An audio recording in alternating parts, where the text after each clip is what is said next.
नमस्कार, आप सभी का हार्दिक अभिनंदन। आइए पद्म पुराण के पाताल खंड के अगले अध्याय का पाठन आरंभ करते हैं। वैशाख मास में स्नान, तर्पण और श्री माधव पूजन की विधि एवं महिमा। अम्बरीश ने पूछा, मुने, वैशाख मास के व्रत का क्या विधान है? इसमें किस तपस्या का अनुष्ठान करना पड़ता है? क्या दान होता है? कैसे स्नान किया जाता है? और किस प्रकार भगवान केशव की पूजा की जाती है? ब्रह्म ऋषि, आप श्री हरि के प्रिय भक्त तथा सर्वज्ञ हैं, अतः कृपा करके मुझे ये सब बातें बताइए। नारद जी ने कहा, साधु श्रेष्ठ, सुनो। वैशाख मास में जब सूर्य मेष राशि पर चले जाएं तो किसी बड़ी नदी में, नदी रूप तीर्थ में, नद में, सरोवर में, झरने में, देवकुंड में, स्वतः प्राप्त हुए किसी भी जलाशय में, बावड़ी में अथवा कुएं आदि पर जाकर नियम पूर्वक भगवान श्री विष्णु का स्मरण करते हुए स्नान करना चाहिए। स्नान के पहले निम्नांकित श्लोक का उच्चारण करना चाहिए। यथा ते माधवो मासो वल्लभो मधुसूदन प्रातः स्नानेन में तस्मिन् फलदः पापहा भव। अर्थात मधुसूदन, माधव, वैशाख मास आपको विशेष प्रिय है, इसलिए इसमें प्रातः स्नान करने से आप शास्त्रोक्त फल के देने वाले हों और मेरे पापों का नाश कर दें। इस प्रकार कहकर मौन भाव से उस तीर्थ के किनारे अपने दोनों पैर धो लें। फिर भगवान नारायण का स्मरण करते हुए विधि पूर्वक स्नान करें। स्नान की विधि इस प्रकार है। विद्वान पुरुष को मूल मंत्र पढ़कर तीर्थ की कल्पना कर लेनी चाहिए। ओम नमो नारायणाय, यह मंत्र ही मूल मंत्र कहा गया है। पहले हाथ में कुश लेकर विधि पूर्वक आचमन करे तथा मन और इंद्रियों को संयम में रखते हुए बाहर भीतर से पवित्र रहे। फिर 4 हाथ का चौकोर मंडल बनाकर उसमें निम्नांकित मंत्रों द्वारा भगवती श्री गंगा जी का आवाहन करे। विष्णु पाद प्रसूतासी वैष्णवी विष्णु देवता त्राहि नस्तुवेन सस्त स्मादा जन्म मरणांति कांत तिस्त्र कोट्योर्ध कोटि च तीर्था नाम वायुर्ब्रवीत दिवि भुव्यंतरिक्षे च तानि ते संति जाह्नवी नंदिनीति च ते नाम देवेषु नलिनीति च दक्षा पृथ्वी वियत गंगा विश्वकाया शिवामृता विद्याधरी महादेवी तथा लोक प्रसादिनी क्षेमंकरी जाह्नवी च शांता शांति प्रदायिनी। अर्थात गंगे, तुम भगवान श्री विष्णु के चरणों से प्रकट हुई हो। श्री विष्णु ही तुम्हारे देवता हैं, इसलिए तुम्हें वैष्णवी कहते हैं। देवी, तुम जन्म से लेकर मृत्यु तक समस्त पापों से मेरी रक्षा करो। स्वर्ग, पृथ्वी और अंतरिक्ष में कुल 3.5 करोड़ तीर्थ हैं, ऐसा वायु देवता का कथन है।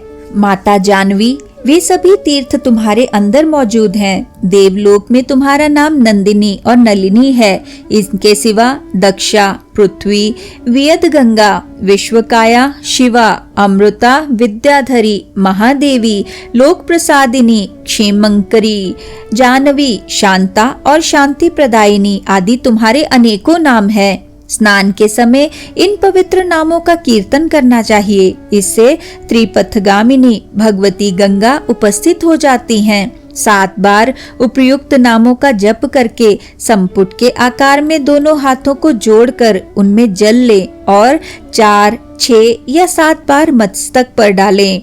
इस प्रकार स्नान करके पूर्ववत मृत्तिका को भी विधिवत अभिमंत्रित करें और उसे शरीर में लगाकर नहा लें। मृत्तिका को अभिमंत्रित करने का मंत्र इस प्रकार है। अश्व क्रांते रथ क्रांते विष्णु क्रांते वसुंधरे मृत्तिके हर में पापम यन्मया दुष्कृतम कृतम उद्धृतासी वराहेण कृष्णेन शतबाहुना नमस्ते सर्वलोकानां प्रभवारिणी सुव्रते। अर्थात वसुंधरे, तुम्हारे ऊपर अश्व और रथ चला करते हैं।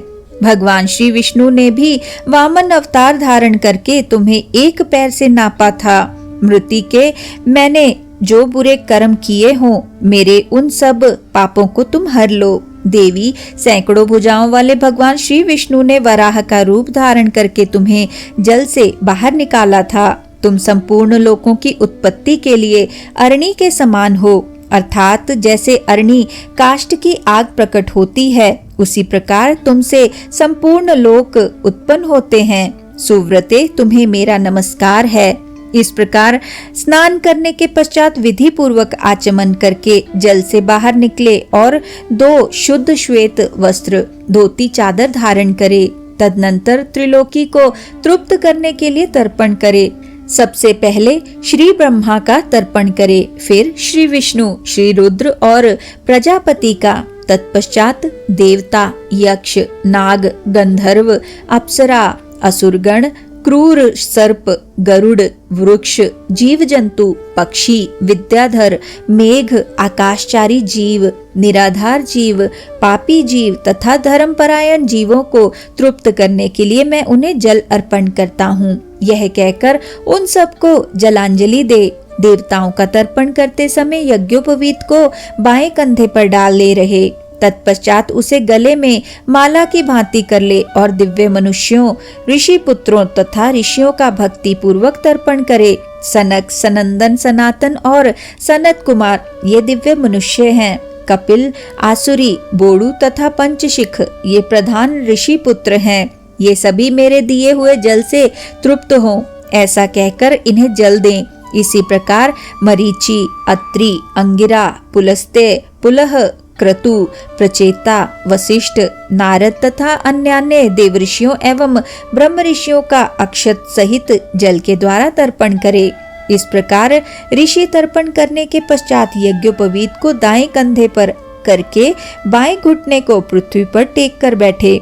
फिर अग्निश्वात, सौम्य, हविष्मान, उष्मप, कव्यवाट, अनल, बर्हिषद, पिता पितामह आदि तथा मातामह आदि सब लोगों का विधिवत तर्पण करके निम्नांकित मंत्र का उच्चारण करे।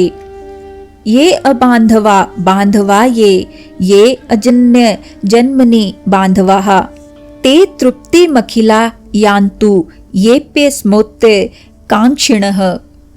जो लोग मेरे बांधव न हो, जो मेरे बांधव हों तथा जो दूसरे किसी जन्म में मेरे बांधव रहे हों, वे सब मेरे दिए हुए जल से तृप्त हों। उनके सिवा और भी जो कोई प्राणी मुझसे जल की अभिलाषा रखते हों, वे भी तृप्ति लाभ करें। यूं कहकर उनकी तृप्ति के उद्देश्य से जल गिराना चाहिए। तत्पश्चात विधि पूर्वक आचमन करके अपने आगे कमल की आकृति बनाए और सूर्य देव के नामों का उच्चारण करते हुए अक्षत, फूल, लाल चंदन और जल के द्वारा उन्हें यत्न पूर्वक अर्घ्य दे।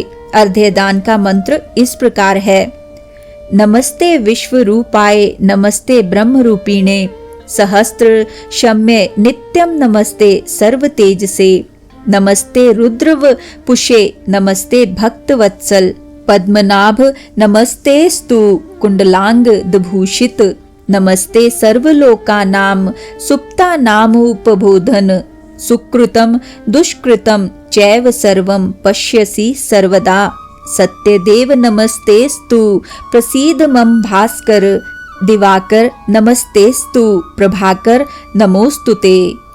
अर्थात भगवान सूर्य आप विश्व रूप और ब्रह्म स्वरूप हैं। इन दोनों रूपों में आपको नमस्कार है। आप सहस्त्रों किरणों से सुशोभित हैं और सबके तेज रूप हैं। आपको सदा नमस्कार है। भक्त वत्सल रुद्र रूपधारी आप परमेश्वर को बारंबार नमस्कार है। कुंडल और अंगद आदि आभूषणों से विभूषित पद्मनाभ आपको नमस्कार है। भगवान आप सोए हुए संपूर्ण लोकों को जगाने वाले हैं। आपको मेरा प्रणाम है। आप सदा सबके पाप पुण्य को देखा करते हैं। सत्यदेव आपको नमस्कार है। भास्कर मुझ पर प्रसन्न होइए। दिवाकर आपको नमस्कार है। प्रभाकर आपको नमस्कार है। इस प्रकार सूर्य देव को नमस्कार करके 7 बार उनकी प्रदक्षिणा करे। फिर द्विज, गौ और सुवर्ण का स्पर्श करके अपने घर में जाए।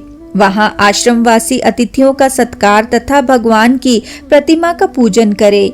राजन, घर में पहले भक्ति पूर्वक जितेंद्रिय भाव से भगवान गोविंद की विधिवत पूजा करनी चाहिए।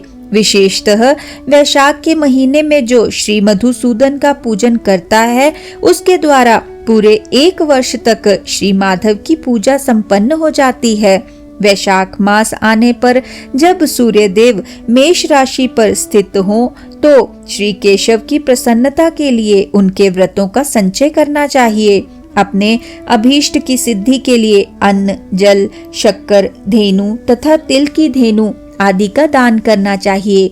इस कार्य में धन की कंजूसी उचित नहीं है। जो समूचे वैशाख भर प्रतिदिन सवेरे स्नान करता, जितेंद्रिय भाव से रहता, भगवान के नाम जपता और हविष्य भोजन करता है, वह सब पापों से मुक्त हो जाता है। जो वैशाख मास में आलस्य त्याग कर एक भुक्त 24 घंटे में एक बार भोजन, नक्त व्रत केवल रात में एक बार भोजन अथवा अयाचित व्रत बिना मांगे मिले हुए अन्न का एक समय भोजन करता है, वह अपनी संपूर्ण अभीष्ट वस्तुओं को प्राप्त कर लेता है। वैशाख मास में प्रतिदिन 2 बार गांव से बाहर नदी के जल में स्नान करना, हविष्य खाकर रहना, ब्रह्मचर्य का पालन करना, पृथ्वी पर सोना, नियम पूर्वक रहना, व्रत, दान, जप, होम और भगवान मधुसूदन की पूजा करना, ये नियम हजारों जन्मों के भयंकर पाप को भी हर लेते हैं। जैसे भगवान माधव ध्यान करने पर सारे पाप नष्ट कर देते हैं, उसी प्रकार नियम पूर्वक किया हुआ माधव मास का स्नान भी समस्त पापों को दूर कर देता है। प्रतिदिन तीर्थ स्नान, तिलों द्वारा पितरों का तर्पण, धर्म घट आदि का दान और श्री मधुसूदन का पूजन, ये भगवान को संतोष प्रदान करने वाले हैं। वैशाख मास में इनका पालन अवश्य करना चाहिए। वैशाख में तिल, जल, सुवर्ण, अन्न, शक्कर, वस्त्र, गौ, जूता, छाता, कमल या शंख तथा घड़े, इन वस्तुओं का ब्राह्मणों को दान करें। तीनों संध्याओं के समय एकाग्रचित्त हो विमल स्वरूपा साक्षात भगवान लक्ष्मी के साथ परमेश्वर श्री विष्णु का भक्ति पूर्वक पूजन करना चाहिए। साम्यक फलों और फूलों से भक्ति पूर्वक श्री हरि का पूजन करने के पश्चात यथाशक्ति ब्राह्मणों की भी पूजा करनी चाहिए। पाखंडियों से वार्तालाप नहीं करना चाहिए। जो फूलों द्वारा विधिवत अर्चन करके श्री मधुसूदन की आराधना करता है, वह सब पापों से मुक्त हो परम पद को प्राप्त होता है। श्री नारद जी कहते हैं, राजेंद्र सुनो, मैं संक्षेप से माधव के पूजन की विधि बतला रहा हूँ। महाराज, जिनका कहीं अंत नहीं है, जो अनंत और अपार हैं, उन भगवान अनंत की पूजा विधि का अंत नहीं है। श्री विष्णु का पूजन 3 प्रकार का होता है, वैदिक, तांत्रिक तथा मिश्र। तीनों के ही बताए हुए विधान से श्री हरि का पूजन करना चाहिए। वैदिक और मिश्र पूजन की विधि ब्राह्मण आदि 3 वर्णों के ही लिए बताई गई है, किंतु तांत्रिक पूजन विष्णु भक्त शूद्र के लिए ही विहित है। साधक पुरुष को उचित है कि शास्त्रोक्त विधि का ज्ञान प्राप्त करके एकाग्रचित्त हो ब्रह्मचर्य पालन करते हुए श्री विष्णु का विधिवत पूजन करे। भगवान की प्रतिमा 8 प्रकार की मानी गई है। शिलामयी, धातुमयी, लोहे की बनी हुई, लीपने योग्य मिट्टी से बनी हुई, चित्रमयी, बालू की बनाई हुई, मनोमयी तथा मणिमयी। इन प्रतिमाओं की प्रतिष्ठा स्थापना 2 प्रकार की होती है, एक चल प्रतिष्ठा और दूसरी अचल प्रतिष्ठा। राजन, भक्त पुरुष को चाहिए कि वह जो कुछ भी सामग्री प्राप्त हो उसी से भक्ति भाव के साथ पूजन करे। प्रतिमा पूजन में स्नान और अलंकार ही अभीष्ट हैं, अर्थात भगवत विग्रह को स्नान कराकर पुष्प आदि से श्रृंगार कर देना ही प्रधान सेवा है। श्री कृष्ण में भक्ति रखने वाला मनुष्य यदि केवल जल भी भगवान को अर्पण करे तो वह उनकी दृष्टि में श्रेष्ठ है। फिर गंध, धूप, पुष्प, दीप और अन्न आदि का नैवेद्य अर्पण करने पर तो कहना ही क्या है। पवित्रता पूर्वक पूजन की सारी सामग्री एकत्रित करके पूर्वार्ग कुशों का आसन बिछाकर उस पर बैठे। पूजन करने वाले का मुख उत्तर दिशा की ओर या प्रतिमा के सामने हो। फिर पाद्य, अर्धे स्नान तथा अर्हण आदि उपचारों की व्यवस्था करे। उसके बाद कर्णिका और केसर से सुशोभित अष्टदल कमल बनावे और उसके ऊपर श्री हरि के लिए आसन रखे। तदनंतर चंदन, उशीर, खस, कपूर, केसर तथा अर्गजा से सुवासित जल के द्वारा मंत्र पाठ पूर्वक श्री हरि को स्नान कराए। वैभव हो तो प्रतिदिन इस तरह की व्यवस्था करनी चाहिए। स्वर्णघरम नामक अनुवाक, महापुरुष विद्या, सहस्त्र शीर्षा आदि पुरुष सूक्त तथा सामवेदोक्त निराजना आदि मंत्रों द्वारा श्री हरि को स्नान कराए। तत्पश्चात विष्णु भक्त पुरुष वस्त्र, यज्ञोपवीत आभूषण, हार, गंध तथा अनुलेपन के द्वारा प्रेम पूर्वक भगवान का यथा योग्य श्रृंगार करे। पुजारी को उचित है कि वह श्रद्धा पूर्वक पाद्य, आचमनीय, गंध, पुष्प, अक्षत तथा धूप आदि उपहार अर्पण करे। उसके बाद गुड़, खीर, घी, पूड़ी, मालपुआ, लड्डू, दूध और दही आदि नाना प्रकार के नैवेद्य निवेदन करे। पर्व के अवसरों पर अंगराग लगाना, दर्पण दिखाना, दंत धावन कराना, अभिषेक करना, अन्न आदि के बने हुए पदार्थ भोग लगाना, कीर्तन करते हुए नृत्य करना और गीत गाना आदि सेवाएं भी करनी चाहिए। संभव हो तो प्रतिदिन ऐसी ही व्यवस्था रखनी चाहिए। पूजन के पश्चात इस प्रकार ध्यान करे। भगवान श्री विष्णु का श्री विग्रह श्याम वर्ण एवं तपाए हुए जाम्बू नद नामक सुवर्ण के समान तेजस्वी है। भगवान के शंख, चक्र, गदा और पद्म से सुशोभित 4 भुजाएं हैं। उनकी आकृति शांत है। उनका वस्त्र कमल के केसर के समान पीले रंग का है। वे मस्तक पर किरीट, दोनों हाथों में कड़े, गले में यज्ञोपवीत तथा अंगुलियों में अंगूठी धारण किए हुए हैं। उनके वक्षस्थल में श्रीवत्स का चिन्ह है। कौस्तुभ मणि उनकी शोभा बढ़ाता है तथा वे वनमाला धारण किए हुए हैं। इस प्रकार ध्यान करते हुए पूजन समाप्त करके घी में डुबोई हुई समिधाओं तथा हविष्य द्वारा अग्नि में हवन करे। आज्य भाग तथा आघार नामक आहुतियां देने के पश्चात घृतपूर्ण हविष्य का होम करे। तदनंतर पुनः भगवान का पूजन करके उन्हें प्रणाम करे और पार्षदों को नैवेद्य अर्पण करे। उसके बाद मुख शुद्धि के लिए सुगंधित द्रव्यों से युक्त तांबुल निवेदन करना चाहिए। फिर छोटे बड़े पौराणिक तथा अर्वाचीन स्तोत्रों द्वारा भगवान की स्तुति करके भगवान प्रसीद, भगवान प्रसन्न होइए यूं कहकर प्रतिदिन दंडवत प्रणाम करे। अपना मस्तक भगवान के चरणों में रखकर दोनों भुजाओं को फैलाकर परस्पर मिला दे और इस प्रकार कहे, परमेश्वर, मैं मृत्यु रूपी ग्रह तथा समुद्र से भयभीत होकर आपकी शरण में आया हूँ, आप मेरी रक्षा कीजिए। तदनंतर भगवान को अर्पण की हुई प्रसाद माला आदि को आदर पूर्वक सिर पर चढ़ाएं तथा यदि मूर्ति विसर्जन करने योग्य हो तो उसका विसर्जन भी करे। ईश्वरीय ज्योति को आत्म ज्योति में स्थापित कर लें। प्रतिमा आदि में जहाँ भगवान का चरण हो वहीं श्रद्धा पूर्वक पूजन करना चाहिए तथा मन में यह विश्वास रखना चाहिए कि जो संपूर्ण भूतों में तथा मेरे आत्मा में भी रम रहे हैं वे ही सर्वात्मा परमेश्वर इस मूर्ति में विराजमान हैं। इस प्रकार वैदिक तथा तांत्रिक क्रिया योग के मार्ग से जो भगवान की पूजा करता है वह सब ओर से अभीष्ट सिद्धि को प्राप्त होता है। श्री विष्णु प्रतिमा की स्थापना करके उसके लिए सुदृढ़ मंदिर बनवाना चाहिए तथा पूजा कर्म की सुव्यवस्था के लिए सुंदर फुलवाड़ी भी लगवानी चाहिए। बड़े बड़े पर्वों पर तथा प्रतिदिन पूजा कार्य का भली भांति निर्वाह होता रहे, इसके लिए भगवान के नाम से खेत, बाजार, कस्बा और गांव आदि भी लगा देने चाहिए। यूं करने से मनुष्य भगवान के सायुज्य को प्राप्त होता है। भगवत विग्रह की स्थापना करने से सार्वभौम सम्राट के पद को, मंदिर बनवाने से तीनों लोकों के राज्य को, पूजा आदि की व्यवस्था करने से ब्रह्मलोक को तथा इन तीनों कार्यों के अनुष्ठान से मनुष्य भगवत सायुज्य को प्राप्त कर लेता है।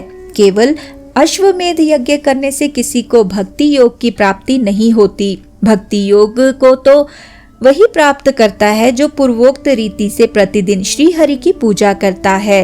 राजन, वही शरीर शुभ कल्याण का साधक है जो भगवान श्री कृष्ण को साष्टांग प्रणाम करने के कारण धूलि दूसरित हो रहा है। नेत्र भी वे ही अत्यंत सुंदर और तप शक्ति से संपन्न हैं जिनके द्वारा श्री हरि का दर्शन होता है। वही बुद्धि निर्मल और चंद्रमा तथा शंख के समान उज्जवल है, जो सदा श्री लक्ष्मीपति के चिंतन में संलग्न रहती है, तथा वही जिह्वा मधुर भाषिणी है, जो बारंबार भगवान नारायण का सत्वन किया करती है। स्त्री और शूद्रों को भी मूल मंत्र के द्वारा श्री हरि का पूजन करना चाहिए तथा अन्य वैष्णव जनों को भी गुरु की बताई हुई पद्धति से श्रद्धा पूर्वक भगवान की पूजा करनी उचित है। राजन, यह सब प्रसंग मैंने तुम्हें बता दिया। श्री माधव का पूजन परम पावन है। विशेषतः वैशाख मास में तुम इस प्रकार पूजन अवश्य करना। सूत जी कहते हैं, महर्षि गण इस प्रकार पत्नी सहित मंत्र वेता महाराज अम्बरीश को उपदेश दे उनसे पूजित हो विदा लेकर देवऋषि नारद जी वैशाख मास में गंगा स्नान करने के लिए चले गए। लोक में जिनका पावन सुयश फैला हुआ था, उन राजा अम्बरीश ने भी मुनि की बताई हुई वैशाख मास की विधि का पुण्य बुद्धि से पत्नी सहित पालन किया। इसी के साथ आज के इस सुंदर पाठन को हम यहीं पे विराम देते हैं और अगले अध्याय के पाठन के लिए हमारे साथ फिर से जुड़िएगा। आइए विष्णु जी के इस सुंदर मंत्र से आज के पाठन का समापन करते हैं। ओम नमो भगवते वासुदेवाय। ओम नमो भगवते वासुदेवाय। ओम नमो भगवते वासुदेवाय। ओम नमो भगवते वासुदेवाय।